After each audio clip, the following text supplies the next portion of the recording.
ഇന്ന് നെയ്മീൻ കറിയാണ് ഇന്നത്തെ റെസിപ്പി. അതെങ്ങനെയാണ് തയ്യാറാക്കുന്നത് നോക്കാം. ഒരു ചട്ടിയിലേക്ക് ഓയിൽ, കടുക്, ഇഞ്ചി, വെളുത്തുള്ളി, ചുമന്നുള്ളി, ഉപ്പും മഞ്ഞൾപ്പൊടിയും ചേർത്ത് നന്നായിട്ടൊന്ന് വഴറ്റുക. മുളക് പൊടിയും മല്ലിപ്പൊടിയും കുറച്ച് ചൂടുവെള്ളത്തിലൊന്ന് സോക്ക് ചെയ്ത് 1 മണിക്കൂർ മാറ്റി വെക്കണം.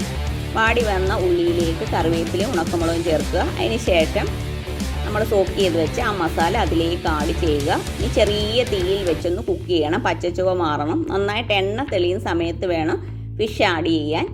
കുറച്ച് സമയം ഒന്ന് വഴറ്റിയെടുക്കണം. അതിന് ശേഷം ചൂടുവെള്ളമാണ് ആഡ് ചെയ്യേണ്ടത്. ആവശ്യത്തിനുള്ള പുളിയും ചേർത്ത് അടച്ച് വെച്ചൊന്ന് കുക്ക് ചെയ്യണം. നന്നായിട്ട് തിളച്ച് വരുന്ന സമയത്താണ് ഉലുവാപ്പൊടി ചേർക്കേണ്ടത്.